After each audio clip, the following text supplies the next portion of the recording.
Magandang araw sa ating lahat mga kapapsi. Ako po'y kakain na mga kapapsi. Yan, napakasimple lang yung ulam ko mga kapapsi. Sausawan pa lang natin mga kapapsi. Sigurado ulam na mga kapapsi. Yan, sa mahilig sa mga ganyang sausawan. Mayroon po tayong tinulang isda.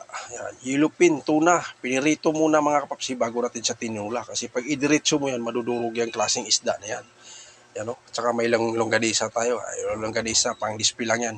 Saka na tayo atake yan mga kapapsi. Yan mga kapapsi. Kung sino pang hindi kumain yan, sabayan nyo ako mga kapapsi. Kain tayo. Yan. Unang subo para sa ating lahat mga kapapsi. Napaka sarap yung ulam ko mga kapapsi. Lalo na sa mga ganitong klaseng ulam. Kailangan natin na may sabaw. Dahil medyo masama ang panahon mga kapapsi. Kailangan po tayo magpapalakas ng resistensya natin. Charot. Yan. Yan. Pag ako'y kumain mga kapapsi, pag ako na talaga naiwan, talagang nagkakamay na ako mga kapapsi. Dahil dyan mo malalasahan ng gusto yung kinakain mo, lalo na pag nakakamay ka. Yan. Tapos yung mga kinakain mo hindi na gaano mainit. Tama-tama, yun, yung gulay natin. Yan. Sa sausawan pa lang mga kapapsi, panalong-panalo ka na dyan. Yan. Tapos siling haba, pang pag-ana mga kapapsi. Yan.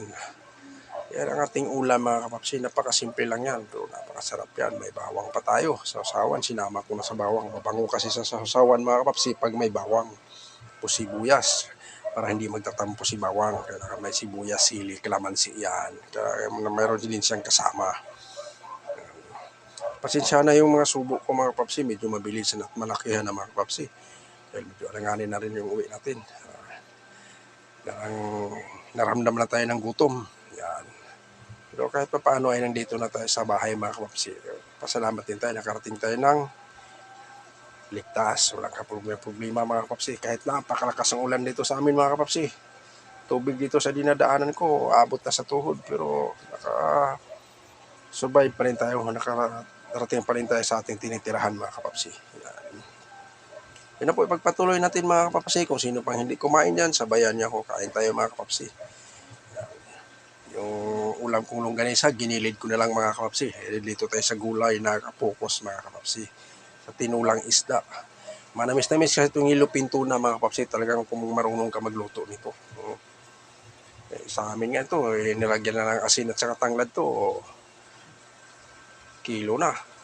Dito sa atin, siyempre may mga tinatawag nilang sikretong pangpalasa. Pero kailangan tansahin mo rin kasi mawala yung lasa ng isda pag masubrahan. Yung ating yellowfin tuna mga kapapsi. Dandahan na tayo kasi medyo matinik yan. Makapal yung tinik yan mga kapapsi. Hindi yan basta-basta mabali lang agad sa lalamunan mo yan. Pag yan ang sasabit sa lalamunan mo mga kapapsi. Yung isdang yellowfin tuna. Maiksi lang itong tinik niyan pero talagang maramdam mo talaga pag bumara yan sa lalamunan mo mga kapapsi. So, ingat pa rin tayo. Kahit sanay tayo sa mga ganyang klaseng ulam pa rin, ingat tayo mga kapapsi. Yun lang po mga kapapsi. Papasalamat po ako sa inyo sa walang sawang suporta niyo mga kapapsi. Ingat po tayo palagi mga kapapsi dahil sama-sama ang panahon. Hanggang dito na lang ako. See you next vlog. Thank you for watching. Bye-bye.